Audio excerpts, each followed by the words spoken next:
Okay, sorry, welcome back. It's time to continue our journey on multivariable calculus. I hope you guys had a nice vacation on the 4th of July. You know, it's, so luckily, if you're in California, sheltering in place is not too bad, right? Sort of warm climate, some fun as well. Perhaps we should start with the questions. I see some private questions coming into the chat window. Do you have any questions on anything like quizzes and stuff? Any questions on the material? So I just got an email from one of you, and the question was when the quiz grades will be announced. So I think that will take maybe a couple of more days. So the TA, Emma, so she's grading a quiz 1 for all sections, for both sections. And then it will take maybe a couple of more days. Yeah, so she will announce the grade soon.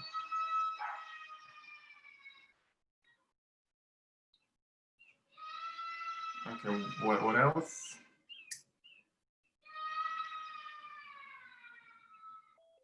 We need to know how to sketch quadratic surfaces for this quiz. Maybe, yeah. So that maybe. So it just yeah. So well, I mean, sketching is. Yeah, like it's good to know how they look like. Yeah, so that will be part of the curriculum. So the quiz this week will be on Thursday, and the same will be the case for all following weeks, right? So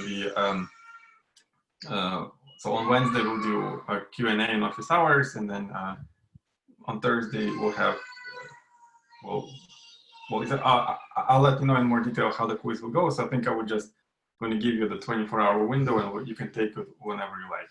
So there won't be any specific time. Yes, quiz will be covering the chapter 12, the second week of lectures, or chapter 12 of the book. So perhaps we can start with a fun problem for today.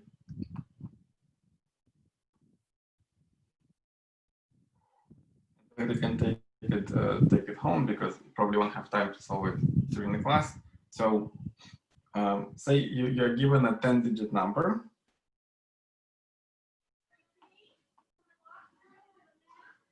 Sorry, 1 second, close the window.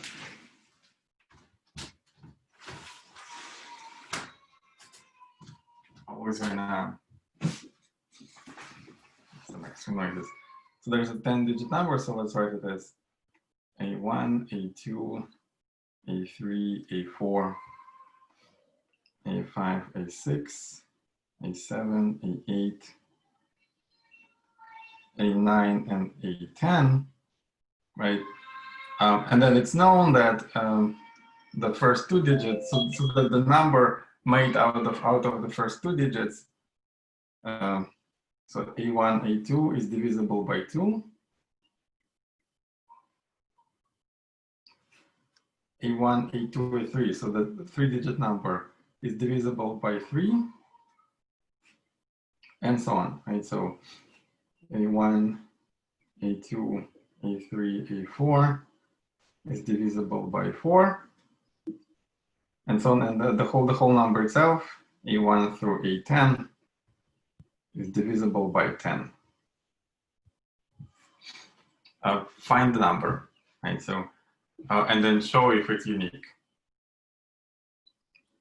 So find the following. So in other words, question should be, is it unique? Yes, to find the following 10-digit number such that, yes, the first 2 digits divisible by 2, the number formed out of first 2 digits divisible by 2, the number formed by first 3 digits divisible by 3, and so on and so forth.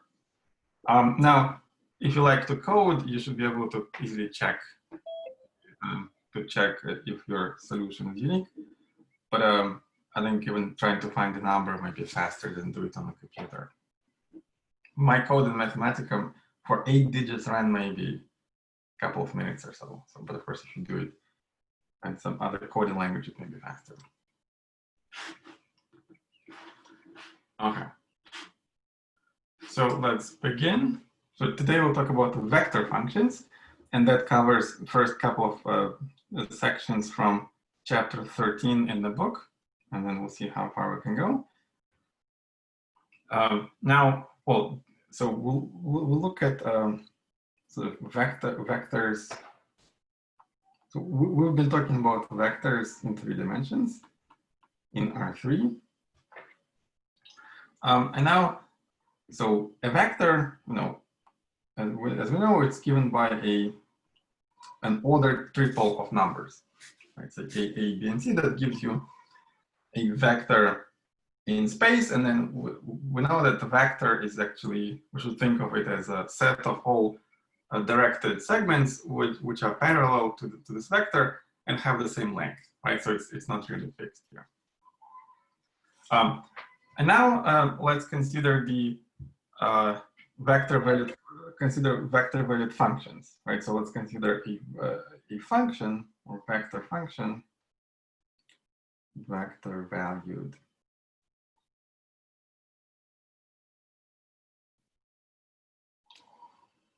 Or just vector function.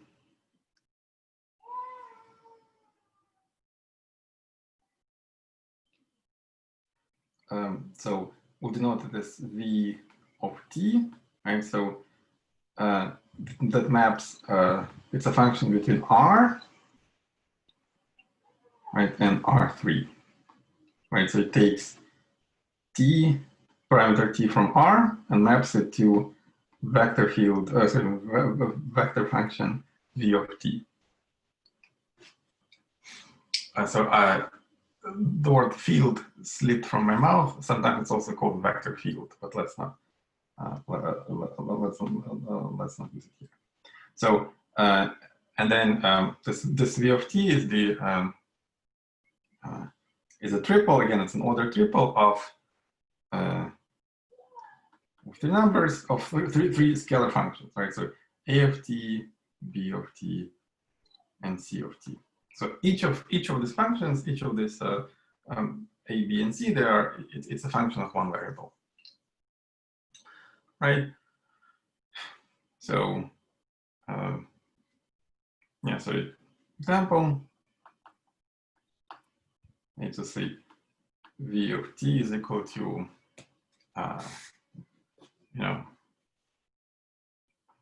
log t. It's a component. Okay, so the log t, e to the t, right? So it's some that gives you a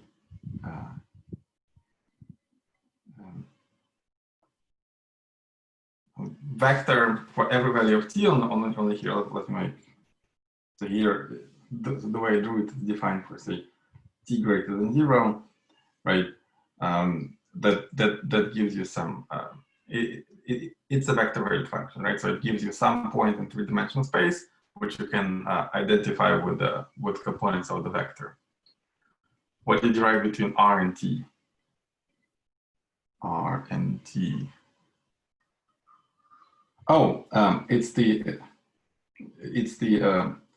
so it's the R in, so T in R, do you know the symbol, right? It means that it belongs to that set. So element T belongs to the set R. And then I just wrote it upside down. So it's T, so this reads T is in R. So, in set theory, we have sort of this symbol, and then there's also this symbol, which means an inclusion, right? So for example, we say that R is included in R2, right? It's like a line that is contained inside the plane. And this symbol, so for example, we can say that, element A is inside set A, B, C. Okay.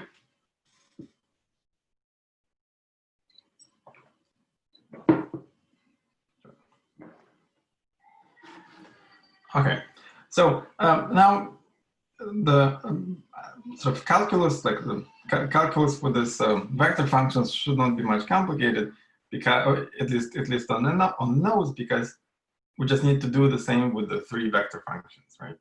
So in particular, we can define the limit. Definition. So if, say, v of t is equal to, it's a triple of functions, a of t, b of t, c of t. Then we define the limit of the vector functions as t goes to t0 as a triple of limits of each of the function, right? So it's limit t goes to t0. T0 is just some number.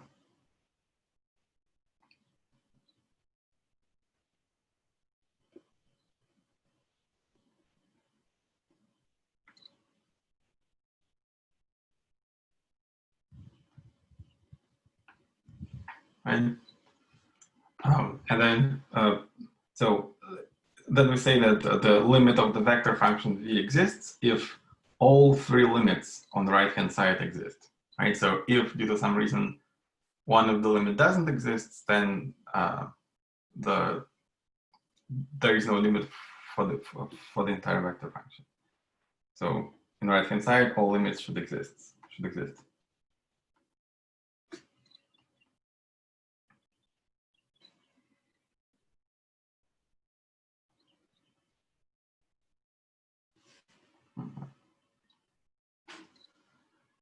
Right, and it's the same way you can define continuity. Right, so what is the definition of a continuous function of one variable, right? It's the function is continuous at a point if the limit of the function at this point is equal to the value of the function at that point. Same true here, right? So we say that v of t, this vector function, is continuous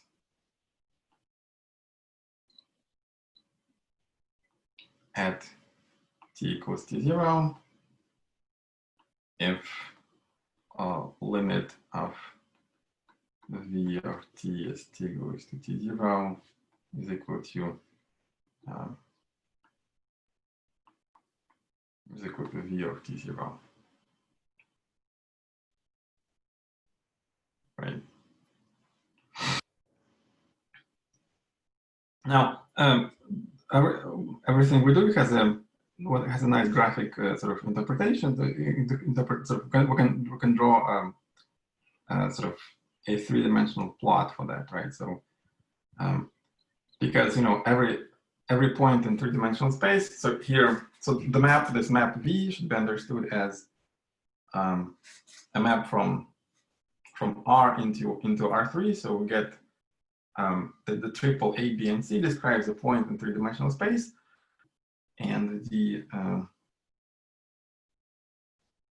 this point is an endpoint of a vector, just so-called radius vector, right? That connects the origin of the coordinate system with the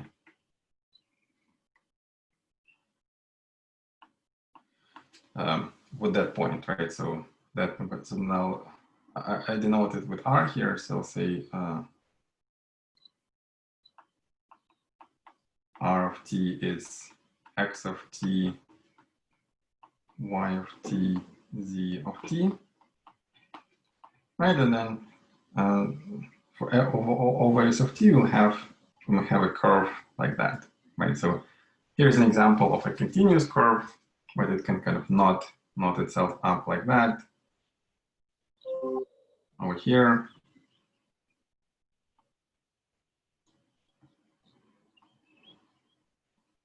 so it sort of goes above it, and then it can continue like that. Now, so that's an example of a continuous curve, an example of a curve which is not continuous. Let's say you have so example of a vector function which is not continuous would be like this. So you go to some location and then you just stop, right? And then you could suddenly continue at a different point, say here, right? And then would go like this. So the function exhibits sort of suffers a discontinuity at that point. Yeah, that's right. So anchoring RHS stands for the right-hand side. Yeah, I can see that I'm using a lot of notations that you guys are not familiar with. I'll try to explain it a bit better. Okay, so now of course we are equipped with a computer, so we can draw a lot of fancy pictures here, and I encourage you to do it at home. So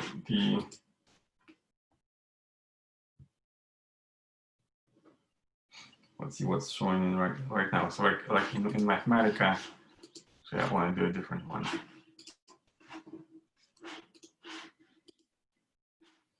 So here's an example of a plot here with this is so-called parametric cubic, right? So there's a function in Mathematica parametric plot 3D, right? So it's so x of t is t, y of t is t squared, z of t is t cubed, and it looks like that, right? So you can see that from different angles, it looks a bit different, right? So like if you look like that, it does look like a cubic parabola, like the cubic polynomial graph if you project them in this direction, but then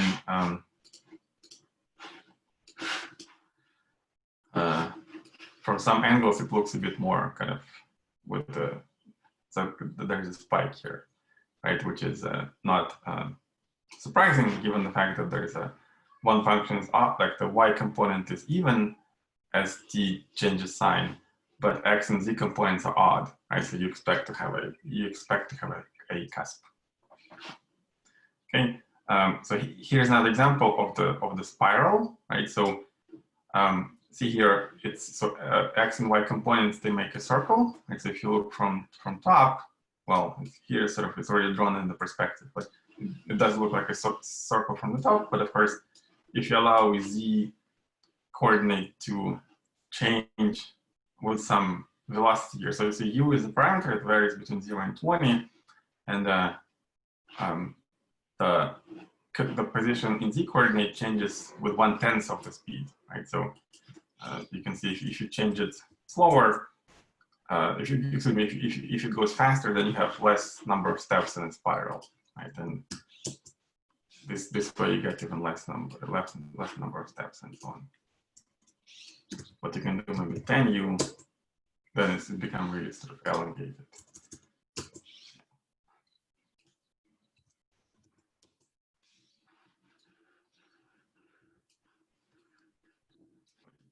I hope you got the idea. So this is a spiral. And then later we'll talk about surfaces, which we can draw using parametric plots. And you can see here that there's a bunch of beautiful stuff that you can do. For example, nonlinear time. Oh, it's linear, right? It's just, okay, so, well, first of all, I'm not sure what you mean by that. But second of all, when I was changing this coefficient here, so it was governing how fast your point moves along the z-axis, right? So clearly, the bigger the coefficient, the faster it moves, right? Yeah, so I mean, it's still kind of, if you think of a point particle in physics sense, that it will be moving with constant velocity. So it will be, the velocity will be constant, and then it will be moving in a z direction also with a constant velocity. We'll talk about this when we'll take a derivative, right? So if you think of u as time, then if you take derivative, the derivative with respect of the z function will be constant. I read something about it in textbook, I think related to relativity, but it could be, no, that's different. There's no relativity here. It's just classical physics. There's no relativity yet.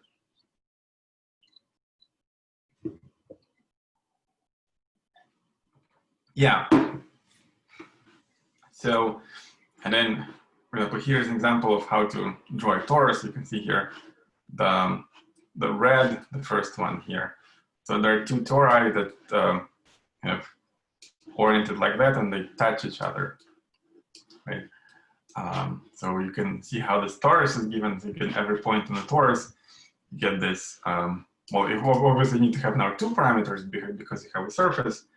So basically, it's some combination of trigonometric functions, which would do that, right? So let's do there's one torus, so you can see it.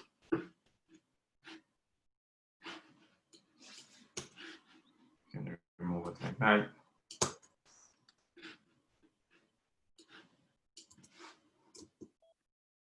Right. So let's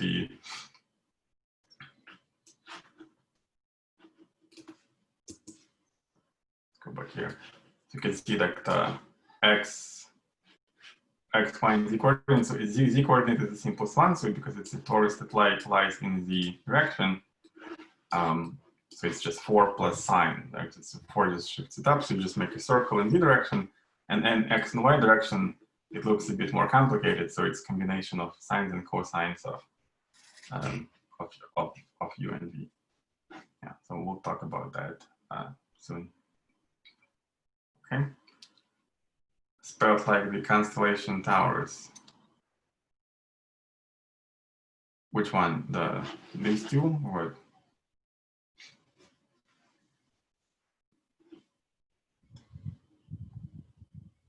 Oh, okay. I guess. I mean, just what comes to my mind, of course, is just well, it's something from geometry. It's called Hopf bundle. So when the 3 sphere is fibered over the 2 sphere. But okay, I can take that. Right. Okay, good. Yeah. So I encourage you to have fun with that. So like there, you can either draw something by yourself on the computer, or you can just look at the book. Like they have graph plotting things. Of course, the book recommends some other tools, but of course you should use mathematics.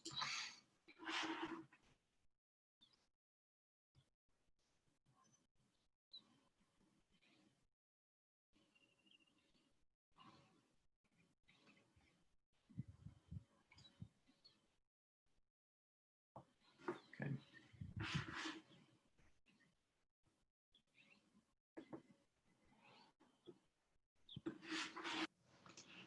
And so you can see that using rather simple algorithm, sort of rather simple mechanism like this formula that are not too complicated, you can create very sophisticated pictures.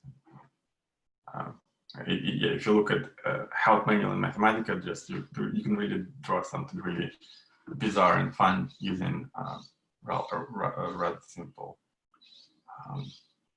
tools. Okay, now then another thing we should talk about is the equation that gives it's the line segment between 2 points. So we talked about this in last week, I believe. So here's the formula, and then remember I talked to you about, I told you that it doesn't matter in how many dimensions we are, right? So let's see what happens if we give this vector function r of t equals 1 minus t r0 plus t times r1, where r1 and rt are some fixed vectors, and parameter t varies between 0 and 1. So here, when t is equal to 0, r of 0 equals r0, and when t is equal to 1, r of 1 is equal to r1. So remember I told you in class that this is so-called straight line homotopy in topology.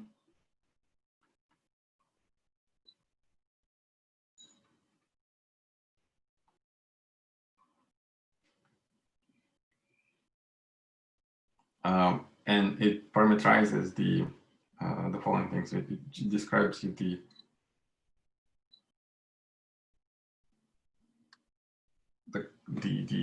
segment, right? So if you have 2 points which are described by vectors r0 and r1,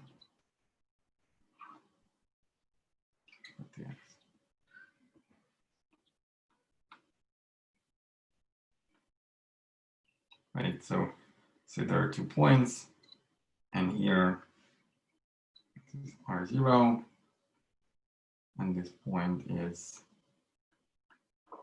R1, and then you want to draw a directed segment here, right, like that. So this one will be equal to R1 minus R0. Then every point on the segment will be given by this equation, right? So you should think of parameter t that runs with constant speed from 0 to 1, and then your radius vector changes from R0 to R1. Yeah. So and of course you can use this to write it in parametric form, right? So if R of t is given by this formula, then it's the same as it's a vector with components 1 minus t x 0 plus tx1, and the same with y and z. 1 minus t y0 plus t y1, 1 minus t z0 plus t z1. Yeah. Okay. So that's that. Then when we talk about surfaces, and I just showed you a couple of pictures with surfaces. Now, since each surface can be understood as can also be given by a parametric equation, like these two tori that we had, we can see what happens when two surfaces intersect along a curve, and we can try to find equations for that curve, right? So let's try to. Yeah, so let's go back to Mathematica.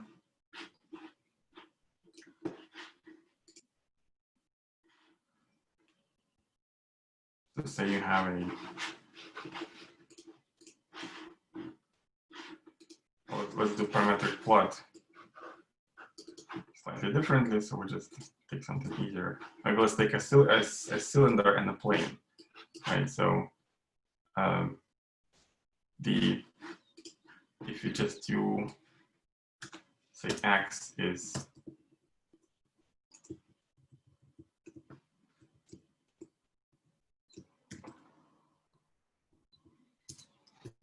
it's cosine u, then sine u,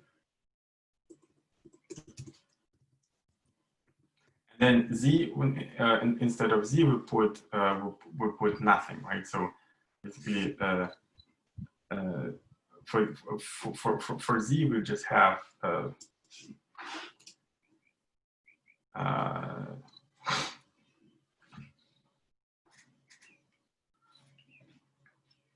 so if you do want to draw a cylinder, right? So you just have a it should be a constant, right? So part of the so what I mean is by this is the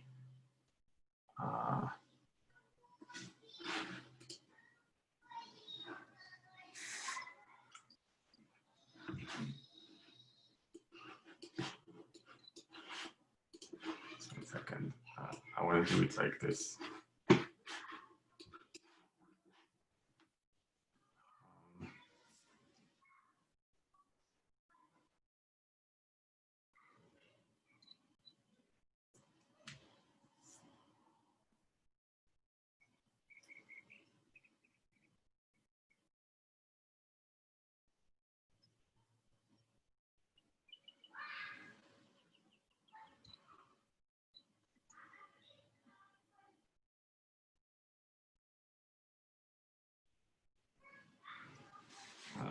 Give me 1 second. It should be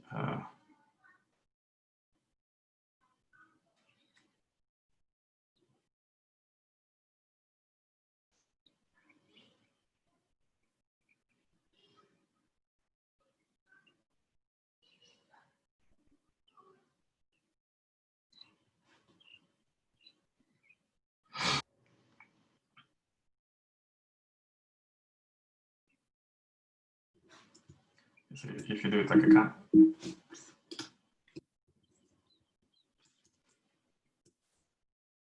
that will be just a circle. Okay, so the yeah, let me write it down, and then I'll make you the picture. Sorry, 1 second.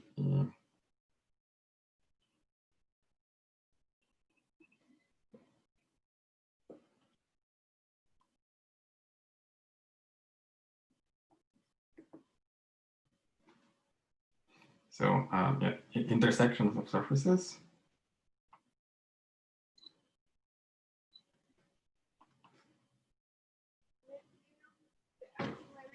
Say one surface is given by one surface is the cylinder, right? Which is described by equation x squared plus y squared is equal to 1, right? So it will be a cylinder that is it's not so easy to do it. I mean, you need to do the different parameterization here. So I'll do it in a moment, right? So let's say it's a cylinder that goes like this.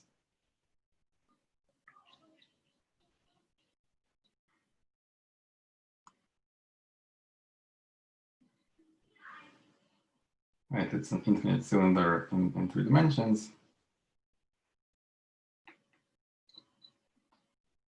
So that its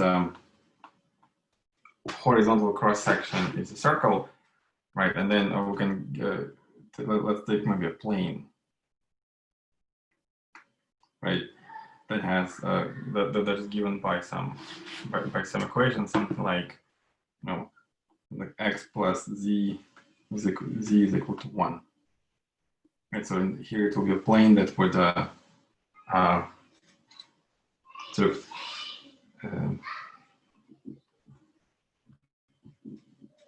in xz coordinates it would look like sort of it's parallel to the y-axis, right? And it would dissect the cylinder around some curve.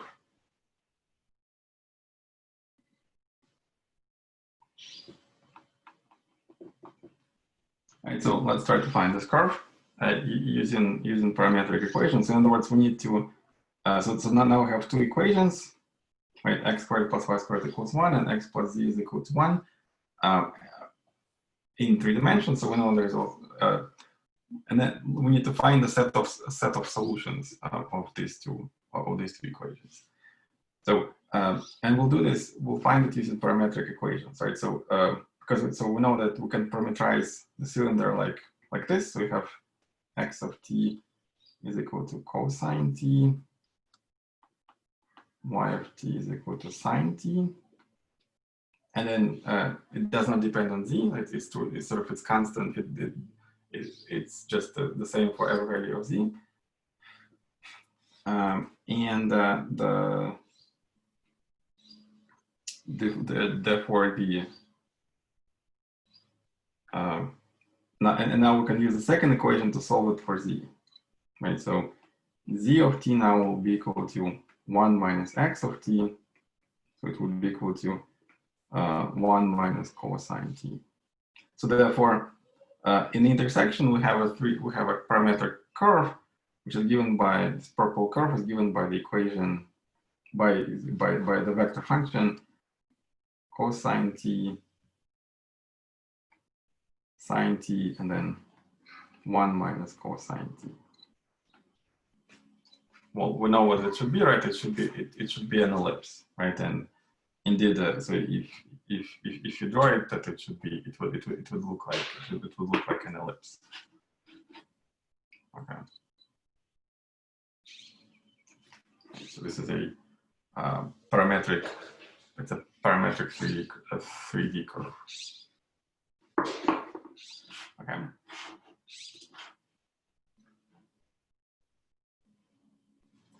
Yeah, sort of to actually draw a cylinder like this, we need to have a 2D sort of. We need to have a 2D plot. It's maybe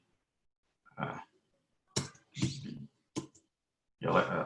So it's a parametric vector function. Yes, it's just a vector function. So we'd say so parametric curves are described by so parametric curves are described by vector functions in the sense that we just talked about, right? That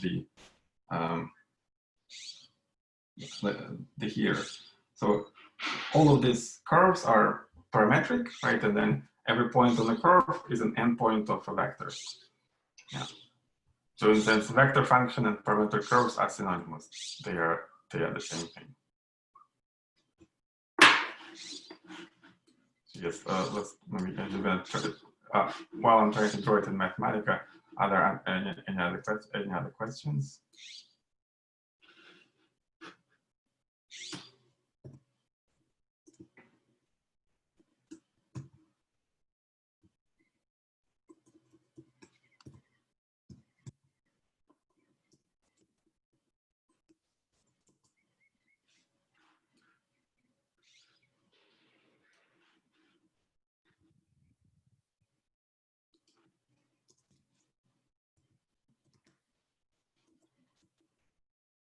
How do I get Z? 1 second.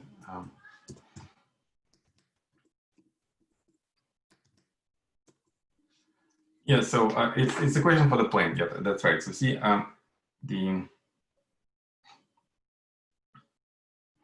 here, the first equation does not depend on Z. The second equation does. So it's easy to solve the second equation for Z.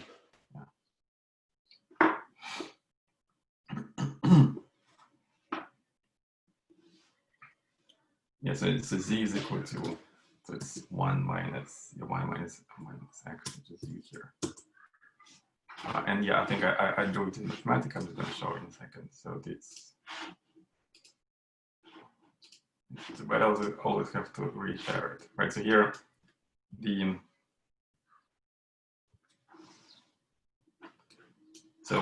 first one is drawing the cylinder. The red is the cylinder, right? So as a surface is described by cosine U, sine U, and V. So V is the second parameter that describes the surface, and then here's the plane. So U is X, V is Y, and Z is equal to 1 minus X. It's 1 minus U, right? So then you have this kind of shape, and together they intersect over an ellipse. Right, so if you do this parametric as a parametric curve, right, you'll get what sine, what was that, cosine U, sine U, and 1 minus of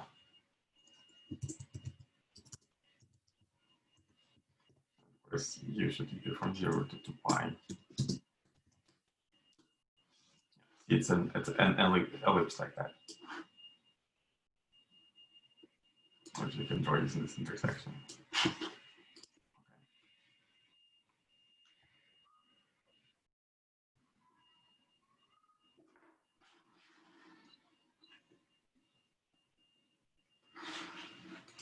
So I invite you to have fun with all those plots. It just helps to build intuition. Okay, then let's talk about derivatives.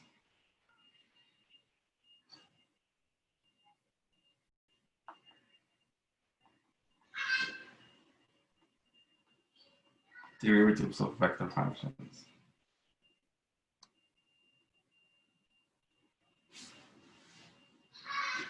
Well, I mean, the definition is more or less self-obvious because we can think of R of t. So if R of t is x of t, y of t, and z of t, then you can also write it as using the basis vectors I, j, and k, right? So it's x of t times I. So actually, when you have I and j with the dots, and when you do put a vector on it, typographically you don't put a dot, right? So that's the I. So it's xi y times j plus z of t times k. Right, and then of course, you define it like this. So the derivative of the vector function, so it's either dr over dt, also it's the same as r prime of t, the same notation, because it's a linear combination of I, j, and k. We just write it as x prime of t I can't put a dot, but okay, plus y prime of t j plus z prime of tk. So you literally take a derivative of every component. So it's a vector with components x prime, y prime, z prime. Right? Yeah, so it's you can either, well, you can make it this more or less a definition, but of course, like that sort of the way the definition should go, it's actually it's also it's a limit, right? So if you have a let's draw it. Spend a little bit more time on this.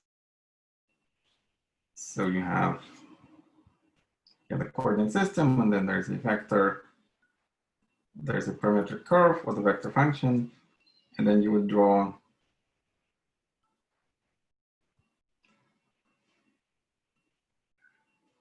two points. Let's say there's R0. So sorry, like let's say it's vector R of t, and this vector is R of t plus some small h, and this vector between them, right, is R of t plus h minus R of t, and that's the difference. So you define it like this, right? So the derivative at point derivative of R of t at t, right? You define it as limit. So it's the dr over dt. Same way as with the scalar functions, the limit as h goes to 0, it's the limit of the following function, right? And you take this difference, this vector function, and you divide by h, right? So when h becomes smaller and smaller, these two vectors, two green vectors, become closer and closer to each other, and then you divide this difference by h. Yeah.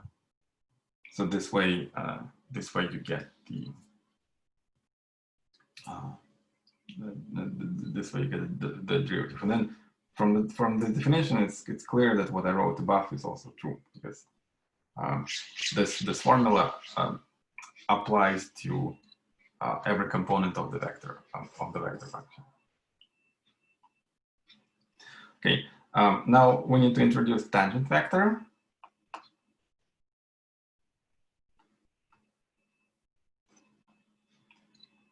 To the curve R of t. So we can identify, when we say, when I write the vector function, like I said, we can identify it with the curve, right? So let's go with capital T is a function of little t.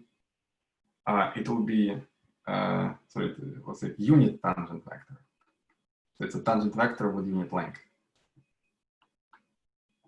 So that's R prime of t divided by absolute value of R prime of t. Just doing another picture. So let's say this is the curve, and the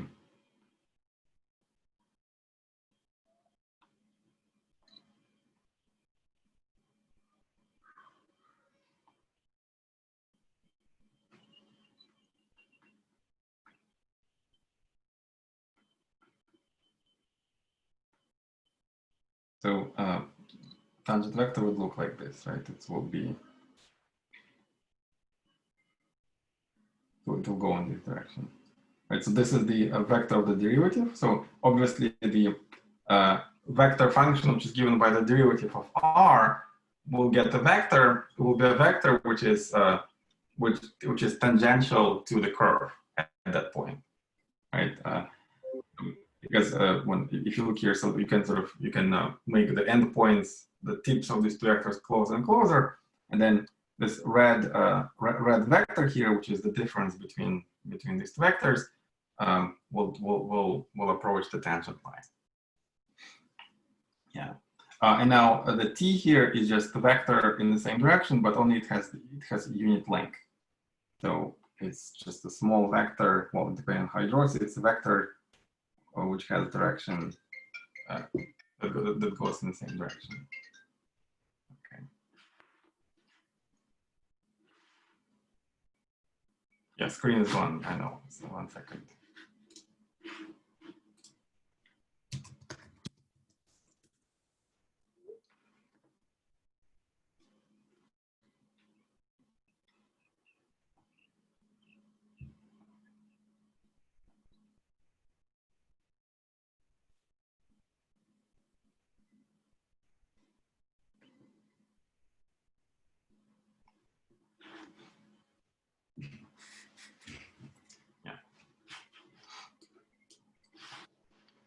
Okay.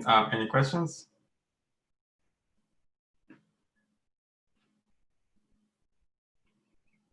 Right. So this is the tangent vector. So let's look at some examples. So first example, we can take the spiral. Right. So remember, for spiral, the vector function was cosine t sine t, and then let's just put t. So like this z coordinate changes with velocity 1. Now it's the derivative of this vector function. So r prime of t is equal to minus sine t cosine t, and then 1. Right. Now let's calculate the absolute value. So that will give you square root of sums of squares. So square root of sine squared of t plus cosine squared of t plus 1, which is equal to square root 2. So indeed, this is what we expected. So if you draw the spiral like that,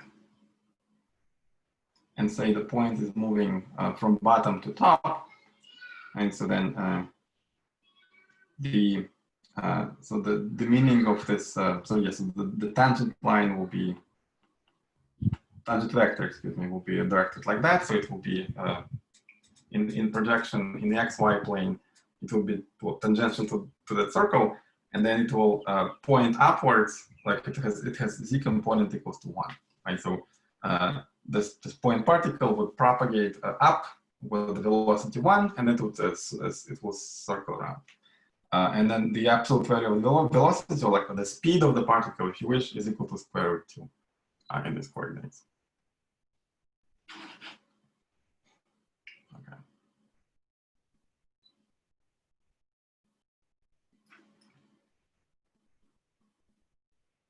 Good. So alongside the first derivative, we can also define the second derivative and all higher derivatives. We'll just say higher derivatives.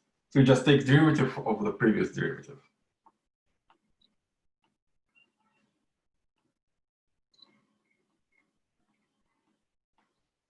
So r double prime of t is the derivative of the derivative, and so on. So the same way you can define triple, fourth derivative, and all others. Okay, so I suggest we can take a small break, and then when we'll come back, we'll talk about properties of the derivatives, integrals, and then we'll talk about some more subtle analysis of curves, like curvature and stuff like that. Okay, so yeah, let's come back in like 5 minutes or so. Meanwhile, we can think about the fun problem.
Okay.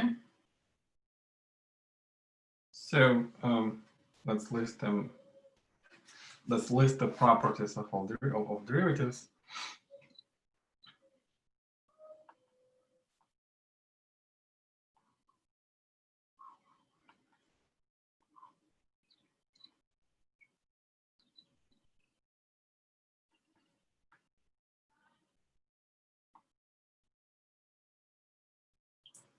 Of vector functions. Right. So some of them are obvious, and a couple are not so obvious. So of course, because it's a linear operation, we expect that if you take a linear combination of two vector functions, say u of t coefficients alpha, beta, v of t, and then take a derivative, and so that will give you alpha u prime of t plus beta v prime of t. So here, alpha and beta, just some constant coefficients. So if you want this statement, it incorporates that the sum, the difference, and then the multiplication of a function by a number have derivatives as we know them. And then, but however, when we talked about product rule, there are some options, right? Because vector functions cannot be multiplied just like any functions. So what we can do, we can multiply a function, vector function, by a scalar function, right? So if you say you have f of t multiplied by u of t, which means that we just would simply take every component of u and multiply it by f of t. Then here we should just use the product rule, right? The normal product rule, because, well, it's, let me just write it down. So it's d over t, f of t times x of t, f of t times y of t,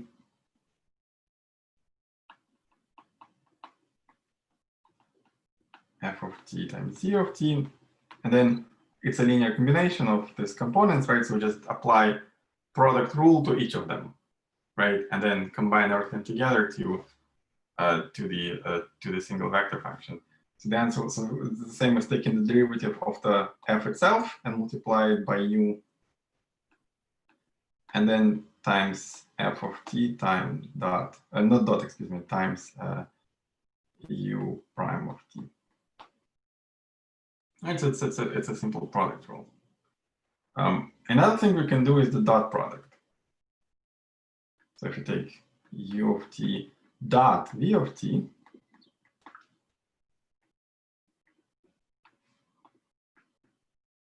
so what do you think we'll get on the back? Well, so we know what the dot product is, right? So it's d over dt times, we need to have some different notation here. So if u of t has components, let's say x1, right? So x1 of t, y1 of t, and z1 of t, and v of t has components x2, y2, and z2, right? So the dot product will be just x1, x2. I'm going to suppress the dependence on t to simplify the notation. y1 times y2 plus z1 times z2, right? Then you take derivative of each of them, and then you need to apply the product rule for each of the three terms. So clearly it will be the same as, well, you can check that it's the same by saying that it's, well, maybe we can write one of them. So it's x1 prime x2 plus x1 x2 prime plus y1 prime y2 plus y1, y2 prime plus z1 prime z2 plus z1 z1 z2 prime. And now you can see here that this group of terms gives you u prime dot v, right? And the second group of terms, they give you u dot v prime. So all in all, that gives you, so the product rule works, right? So for the dot product as well, like that. I can read the smaller symbols for the high derivatives you wrote in blue. Oh, you're still there. So that's like the, when you have an order of derivative which is high enough, instead of doing many primes, you just, in parentheses, you put the number.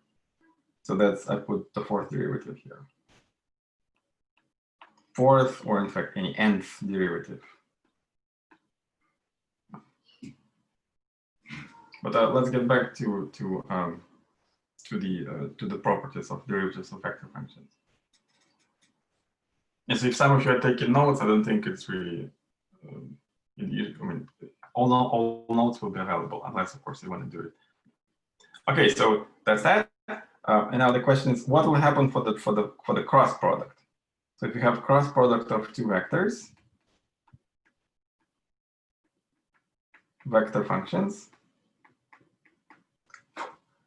what do you think, how the product rule works in this case? So remember, with cross product, order matters, right? What do you think we should put in the right-hand side?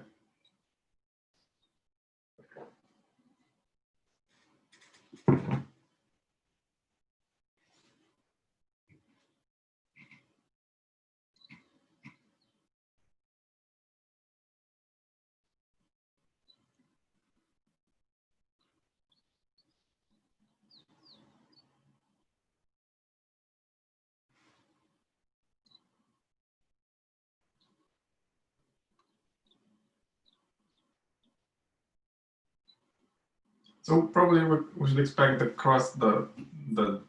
product rule to work when we need to worry about the order of terms, right? So in fact, it should be the same here. So like the when we write the components of the cross product, each of the component is a quadratic function of the components of vectors u and v, right? So remember, it's this determinant, right? So it's d over dt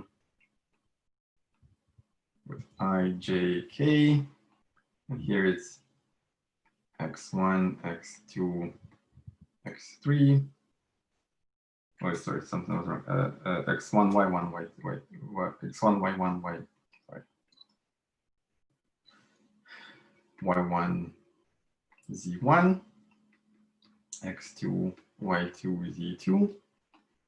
Right. So you need to open up this determinant, and you have some quadratic combinations of this coefficient components, and then to each of them you can apply the product rule, and then you can show that I can leave you to as an exercise, if you're still in doubt, that this is equal to sum of these two determinants. So it's the same as you do I, j, k, and then you put derivative of the first vector, x prime, x1 prime, y1 prime, z1 prime, and then it's x2, y2, z2. And then plus, you do the same, but only you take primes, derivatives on the second vector.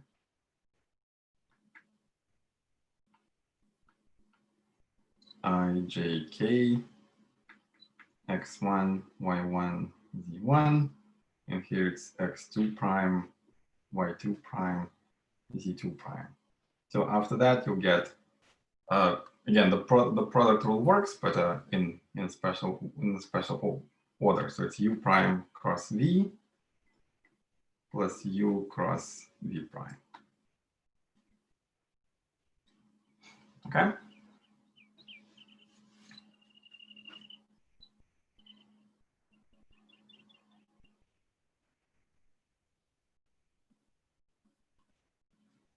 And then finally, there's a chain rule.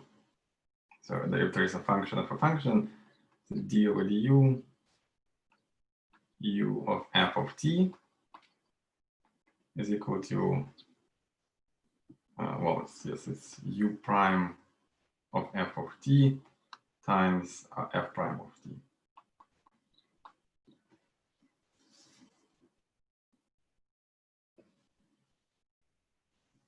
Subscripts are a little hard to read. Yeah, sure. So, but we have all the, right now we see all the, you should see all the properties. That might make it a bit bigger, maybe.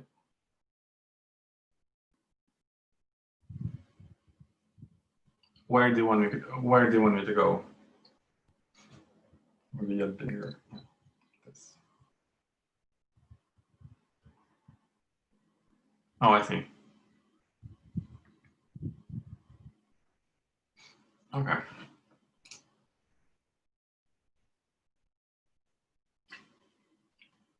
Is there last one u prime? Yeah, it's the product of, yeah, there's a prime. Thank you, yes. The product is derivative here.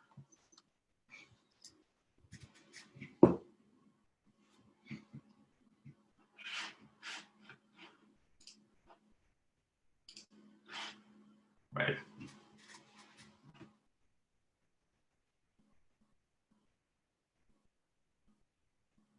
So and let's mention one more thing, which we'll need later for calculations, is the integral, the definite integral of a vector function.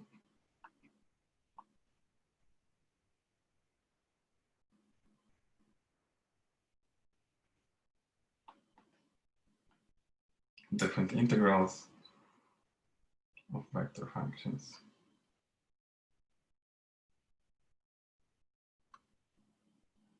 So if we have a vector function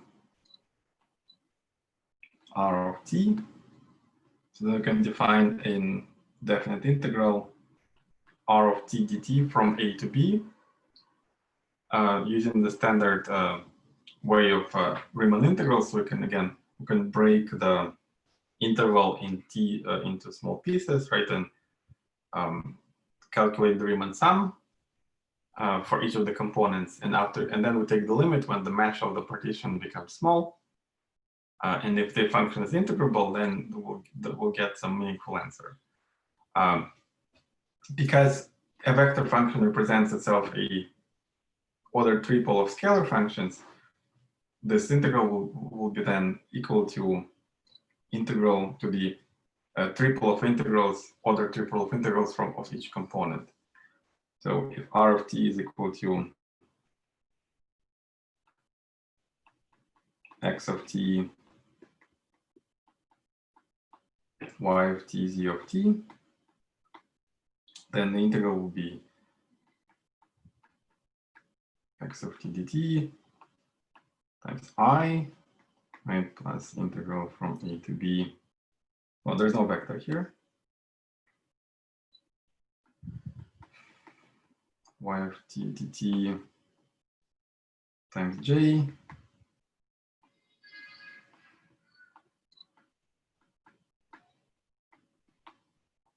c of t dt times k. Or you can write them as a component of the vector. So we'll do this exercise. We'll do these calculations in a second when we'll talk about the arc lengths. Questions?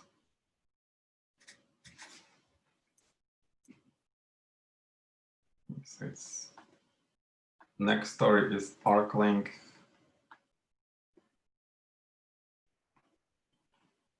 So if you define an integral like this, you can, so remember when we talked about arc lengths on a plane, we had the formula, right? So which was basically square root of x prime squared plus y prime squared dt. That was an integral like that. But so only now, if you have a now it will be sum of 3 terms. So if we live in 3 dimensions, and we have some curve like that, then the formula for the length will read like this. It will be, say, the curve is given by equation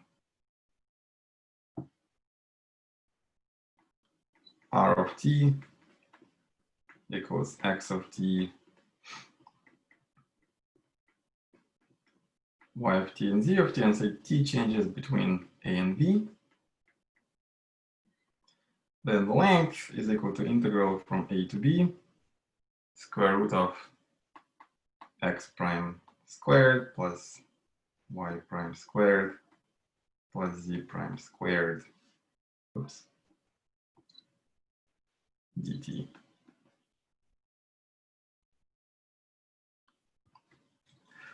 As we commented earlier,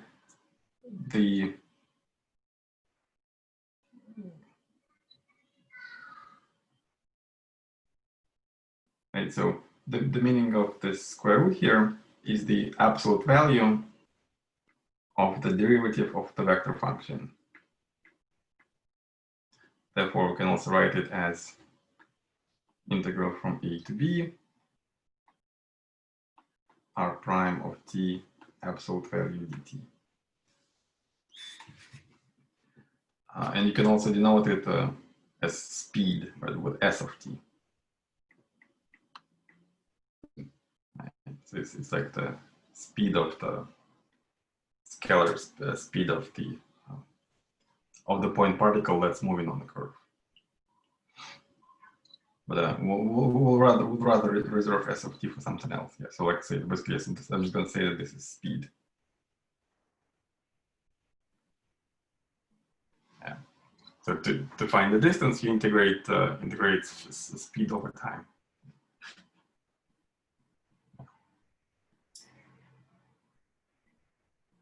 So let's calculate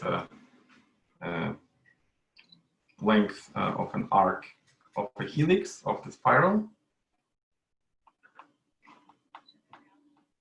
So say r of t is equal to cosine t sine t t. We have found last time that the derivative of this is, so we found last time, okay, we don't have to copy it because just for consistency, let's do it here. So it's minus sine t cosine t and 1, and we have calculated this, and the r prime of t absolute value is equal to square root 2. So the particle is moving with constant speed. So therefore, if t changes between say 0 and 2 pi, right? So it will be as if it will make one winding around one winding of the spiral. Length here will be integral from 0 to 2 pi square root of 2 t, which is equal to 2 square root of 2 pi.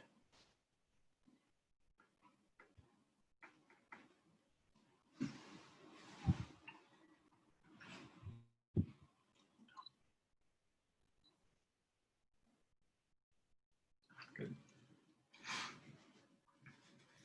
In this case, the velocity is constant.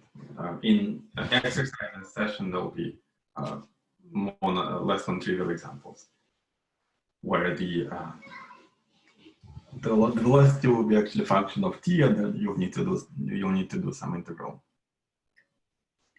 Good. So this brings us to an important concept here. We can call it a arc length of the function.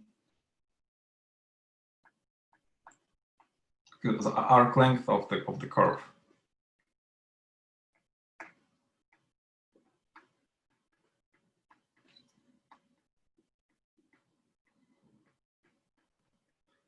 And it's doing the following thing. So say we started our journey from here, from t is equal to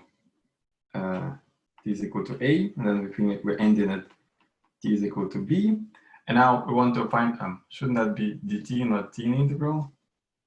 Yeah, thank you. Sorry, I'm a bit sloppy today. I drove yesterday many hours.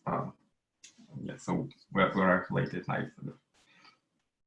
Okay, so arc length of the curve would be, now, yeah, so we know that, so L will be integral from A to B, but now, say you want to know the length of the curve till some position here, when the parameter is equal to some intermediate value t between A and B. So we need to know how long, what is the length of this arc, right? So, and we can define the length of this arc as S of t. So it's like the distance traveled by the point from the initial interval, the initial point to that interval. And so arc length will be S of t is integral from A to t. Right now it depends on the upper limit of the integral, r prime of t, absolutely r prime of t dt. So in a moment, we'll treat this S as a variable, right? So we'll study some functions as a functions of this this S. Because so the reason why this S is important is because the length of the curve does not depend on the parameterization, right? So remember in the first lectures we talked about different ways to parameterize the curve, right?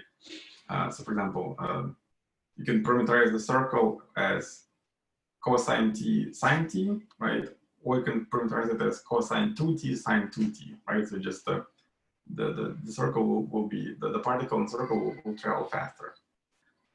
And of course, if you calculate, but if you once you calculate the length of the circle of any other curve for that matter, the answer does not depend on the choice of the parameterization, right? You can just show it here. I think we showed it during the discussion of the first week. So if you change variables in this integral, everything gets reabsorbed back, and then you get the same formula. So in a sense, this arc length is an invariant quantity, which also does not depend on the parameterization. So in more sort of physics inclined literature, it's called proper length or proper or interval. Right, so some of you mentioned relativity. So in special or general relativity, when you measure distances between points, right, there is a notion of interval, which is invariant. It does not depend on choice of the frame. So say if you are sitting in the train, which moves with constant velocity in the air, you measure this. You should measure the same physics as the observer who sits at the who stays on the ground. So some quantities may depend on the choice of the frame, but this interval is invariant, right? It's like the sum of squares of the distances. Yeah. So that's the length of the curve.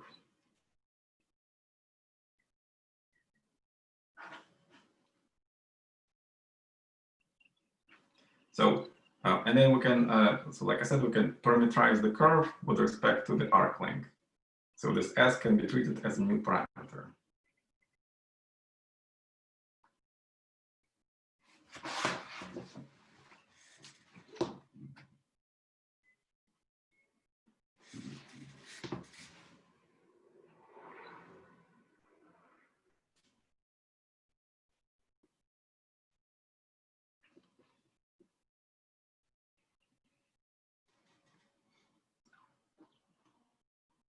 Okay.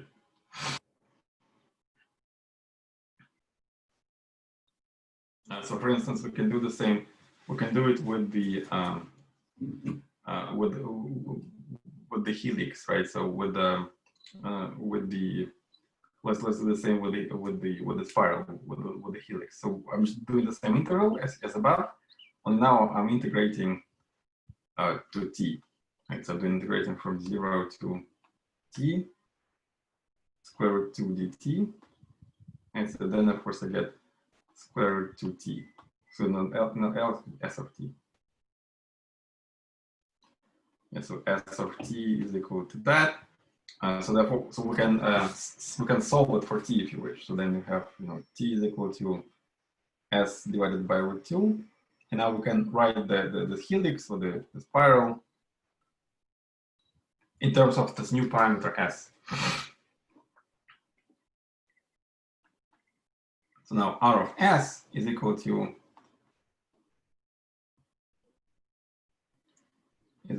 cosine S over root 2 sine S over root 2 S over root 2. And since this proper parameter kind of it responds on what's how quickly the particle is moving, right? So if you say change this to, you can put some number here, right? So that the speed will be different. It's not going to be square root of 2 anymore, and that will affect this proper parameter, the arc length parameter.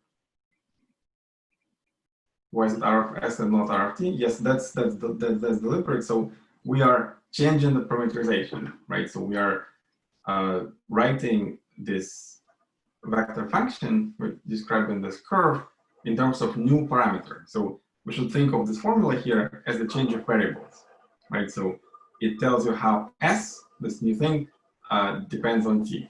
So just here it's an easy formula. It's not always you can just solve it one for another. It will see, as we'll see later in examples, but all the formula will involve some derivatives, and you can, using the chain rule, you can get variable. Okay. So yeah, so this arc length is an important parameter, and then it appears in the following thing. Let's talk about curvature.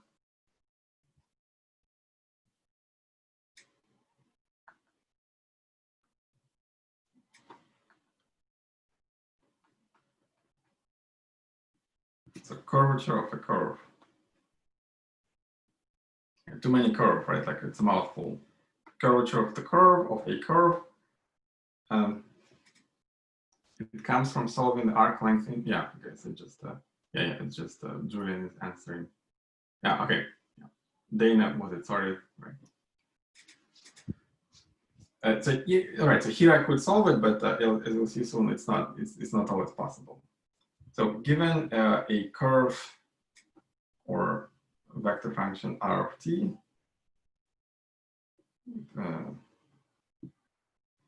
with x of t, y of t, z of t, we define curvature as follows. So there's a letter kappa, and it's absolute value of dt. So t is the tangent vector, unit tangent vector over ds, absolute value.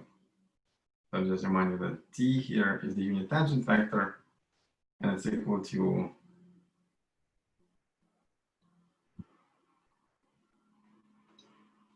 r prime of t, or absolute value of r prime of t. So this is the curvature. Now it may not be always convenient to work directly with this parameter s. So using the fact, since we can using the chain rule, we can rewrite it, right? So yes, this is the definition, but the formula with which we're going to work can be the following. So we can write dt as dt over the parameter t. So the little parameter is this usual parameter t that we had before, right? And then ds is ds over dt dt. So these are just chain rules. So because of that, we can say that the kappa is equal to ratio of those derivatives. The derivative of the unit tangent vector over the parameter t, like that, or it's the t prime of t divided by r prime of t. absolute value. Okay, so that's the definition. Now let's try to calculate some examples to understand what it's actually saying. So first, what's the most natural curve that we know, right? It's a circle.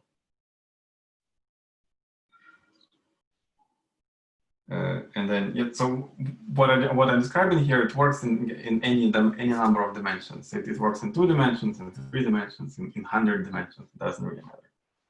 So the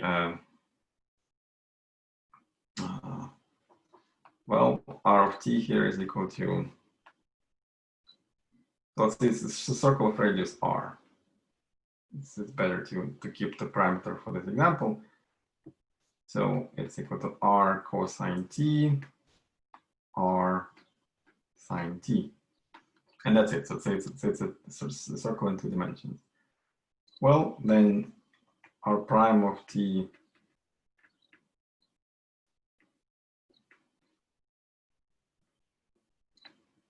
is that, and then so that's the tangent vector, right? But then, so if you have some point here, if this is r, then the red vector is r prime. And to get the tangent vector, we need to find the so that's r of t. Now let's do tangent vector. So t, excuse me, unit tangent vector. Hold on, just one step at a time. Okay, so absolute value of r prime of t is equal to what?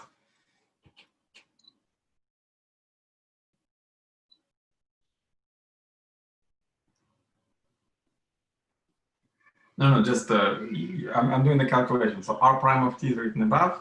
So what's the length of that vector? R, sure. Right. So that's r. I can just take a square root of sums of squares. Now the unit tangent vector is equal to r prime of t divided by this thing, absolute value. So we can write it as minus sine t cosine t.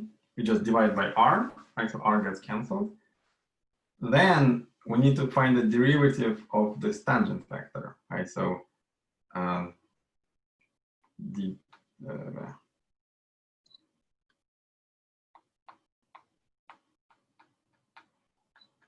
we'll take derivative again. It will be minus cosine t minus sine t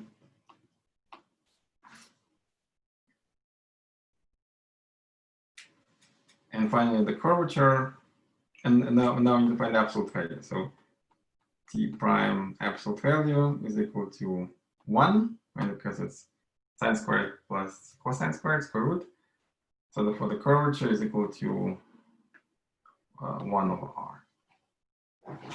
Right? You divide t prime, absolute value of t prime by the absolute value of r prime, which is expected, right? So it's if you have a circle of radius r, its curvature should be inversely proportional to the radius.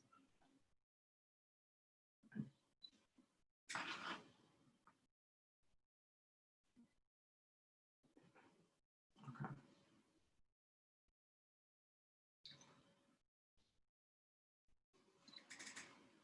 Now,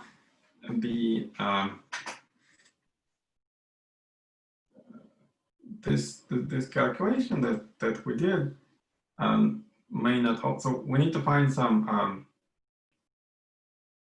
so this formula may not be very convenient to use all the time, because that requires a calculation of the derivative of the tangent vector. So instead of doing it every time, it's better to develop some recipe, so some universal formula so that you would just take a curve with any parameterization, take it with your favorite parameterization, compute some derivatives, and then plug in the answer, right? And this is the formula. I'm going to keep the definition. So there's a theorem here.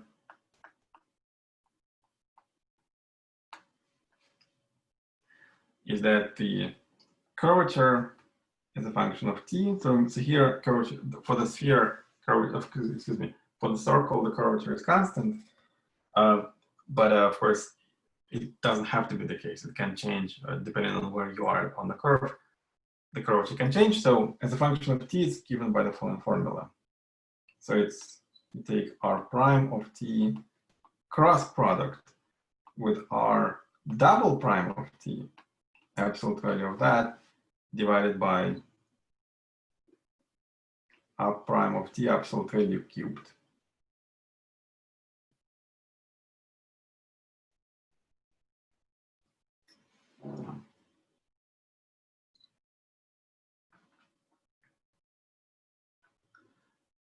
Yeah.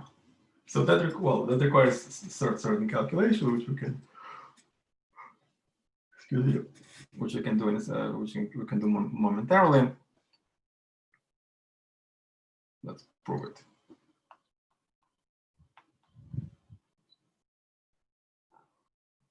Right. So we can write the prime the tangent vector as the unit tangent vector multiplied by its length. I'm gonna to shorten the calculation. I'm gonna suppress dependence of t. It will be easier to write. Right. So there's that. And you can also write it as the r prime is also equal to ds over dt.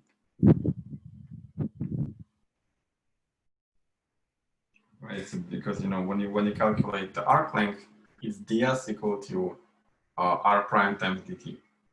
It's ds over dt times t. Okay.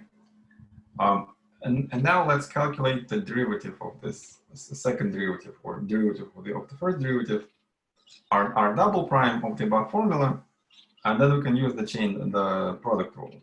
Right, so it's equal to d2s over dt squared times t plus ds over dt times t prime. Okay. And let's calculate the cross product of these two vectors.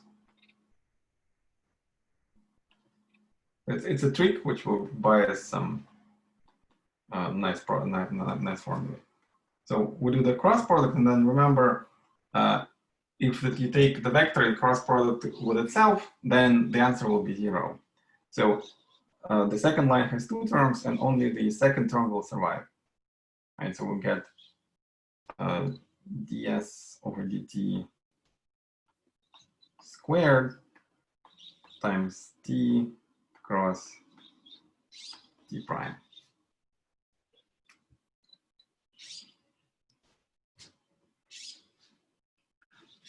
Okay. So let's see what happens if we evaluate the absolute, if we find the absolute value. So absolute value of r prime cross r double prime, right, it's equal to ds over dt squared, so that's always bigger than 0, times the absolute value of e times t prime.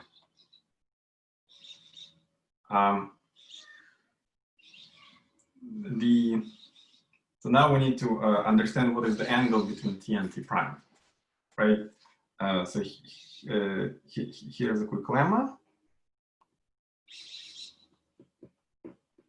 What we need to prove is the name is that the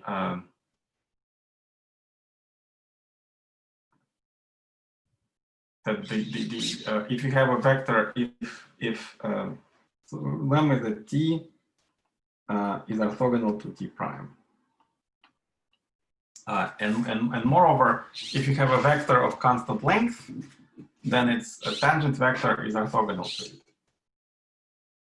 right? So let R let R have a constant length.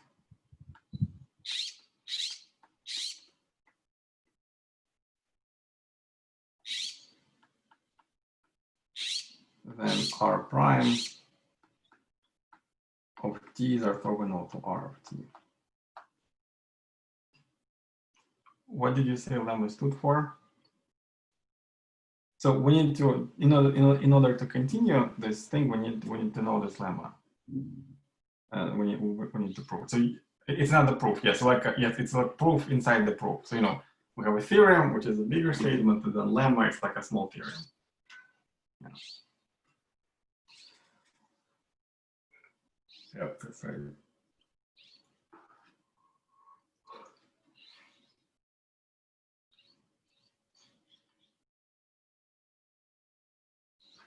Okay, so and then how we can prove that, right? So there's a simple derivation using the product rule. So let's take R of T and multiply it, and then do the dot product with itself, right? So it will be equal to this constant squared. And now let's take derivative of both sides. So d over dt of R of T with itself is equal to twice R prime of T times R of T, the dot product. And from this equation, we know that it's equal to 0, and because it's a derivative of a constant. And so therefore, R prime of T is orthogonal to R of T. And so are the unit tangent vectors, because we know that the absolute value of T prime, the absolute value of T, excuse me, is equal to 1. Right? It's a unit tangent vector. Okay. So because this is the case, then we can continue the calculation. We know that these two vectors are orthogonal to each other, so that here by lemma,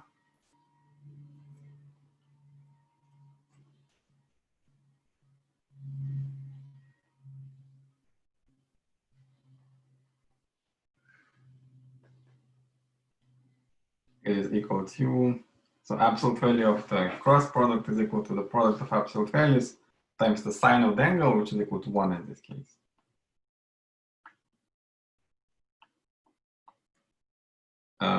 And then the unit vector, so times absolute value of T times absolute value of T prime. And this is equal to 1, right? Because it's a unit vector, so we can erase that. So that's equal to ds over dt squared times T prime. So because absolute value of T prime is used in the definition of the curvature, we can use that. So we can solve it for T prime for this thing. So then T prime absolute value is equal to R prime cross R double prime absolute value divided by ds over dt squared.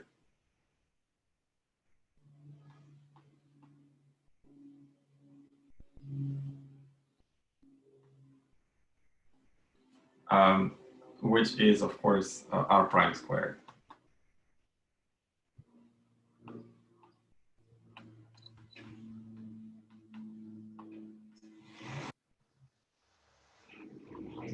Squared. And finally, to get the curvature, we need to divide by another thing. So remember, curvature was T prime absolute value divided by R prime absolute value. So it all in all, it will be equal to R prime cross R double prime absolute value of R prime absolute value cubed.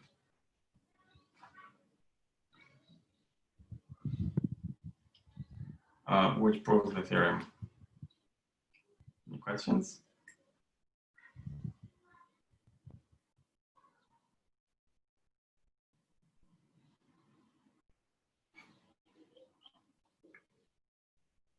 So let's do an example. So yeah, so it might be not so it may take some while to memorize the formula, but in a nutshell, it's kind of clear what's going on, right? It's like so take so you're trying to find the derivative of the tangent vector. You're expressing it in terms of this cross product, and then the denominator is just the proper normalization, which will give you the scalar curve, which will give you the curvature. So let's do an example.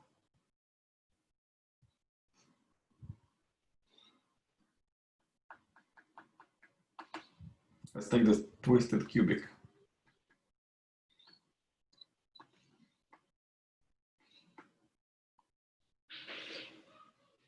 Oh yes, the example twisted cubic I think is yeah. Yeah, let's do it. So let's say R of t is equal to t squared, t cubed. And so we need to do a bunch of calculations, right? So R prime of t is equal to 1, 2t, 3t squared.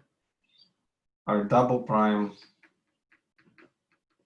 will be 0, 2, and 6t. And then let's calculate the absolute value of the cross product. So R prime cross R double prime is the following determinant. It's I, J, K, 1, 2t, 3t squared, 0, 2, 6t. So that gives you a vector with components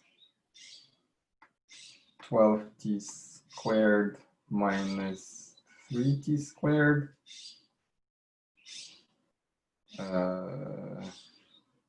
minus 6t, okay, and plus 2. So that's equal to 9t squared, negative 6t, and 2.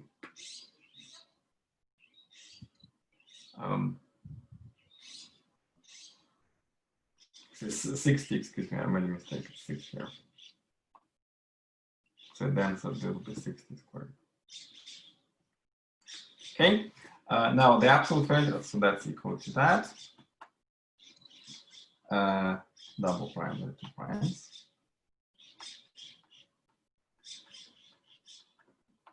Absolute value will be square root of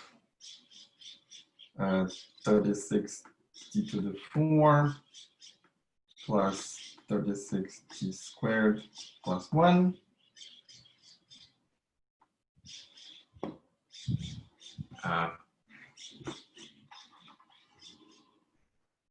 Plus 4, excuse me, plus 4. And to find the curvature, we need to find the absolute value of R prime, which will be square root of 1 plus 4t squared plus 9t to the 4. So therefore, the curvature as a function of t, as a parameter t, gives you, yeah, twisted cubic. It's a cup of t is equal to, well, you need to divide one by another.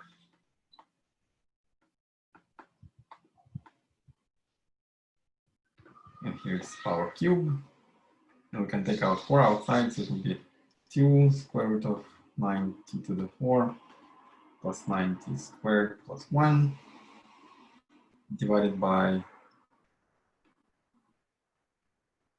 9t to the 4 plus 4t squared plus 1 to the power 3 halves. And that's the function. That's the curvature. So you can see it.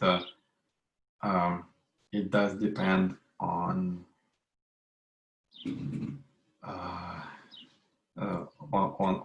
parameter t. So in particular, well, you can see here that it's never it's always bigger than 0, right? So it's never, for example, it's never divergent, right? So the denominator is never equal to 0. So had the denominator be equal to 0 at some point, then it means that curvature goes to infinity, which means that we have some kind of a spike or something like that, which does not. Yes, thank you. There's a prime here. But here it's well defined, right? Well, and it's never 0. It's never infinite. Okay.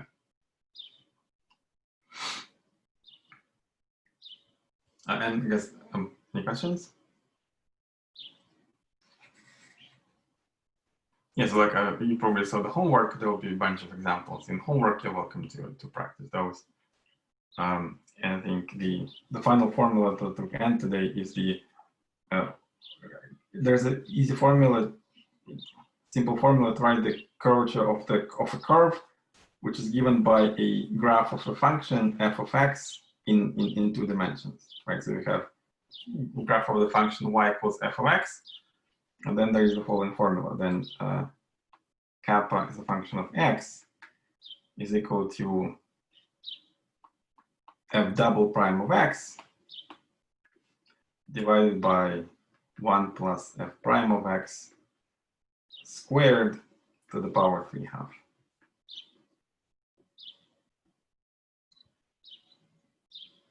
So you probably understand intuitively the second derivative has to do something with the curvature, right? And then it turns out that this curvature which we have defined will be given by this formula. Well, to see how this works, we need to adopt our formula to this particular example, right? So you should think of this as a vector function, right? So it's a vector with components x and f of x, right? So r is equal to x and f of x. Then r prime is equal to 1 f prime of x. R double prime is equal to 0 and f double prime of x. So then well, now we still need to calculate the cross product. Cross product does make sense in 2 dimensions, but if you think of this 2-plane as a plane that's embedded in the 3-dimensional space, right? We can still think of that there's a vector k that goes up out of the page, right? So therefore, if you do the calculation, so r prime cross r double prime would be like this, right? It's I j k, and it's 1 f prime 0 0 f double prime 0, right? So nothing goes on in the z direction. So that it only gives you the contribution in the k direction. So it's f double prime times k,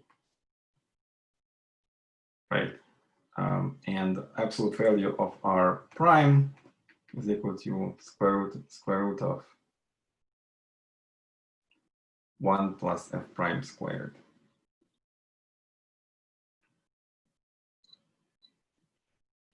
Okay. So all in all, if you can see that if you collect all the terms, you'll get the formula above, right? Because the absolute value of r prime cross r double prime is equal to absolute value of the second derivative, and then you just divide by this 1 plus f prime squared, everything to the power 3/2. Okay. Great. So I think we did some nice work today. We have covered, well, 11.1, 11.2, and some part of 11.3. So tomorrow we'll talk about normal and binormal vectors, oscillating points, and some sort of deeper analysis of curvature. And yeah.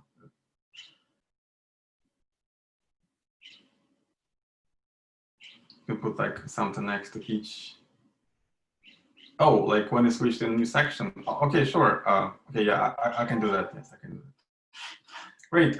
Yes, I think we should go because there are next classes for you. So see you guys tomorrow. Thank you. Bye.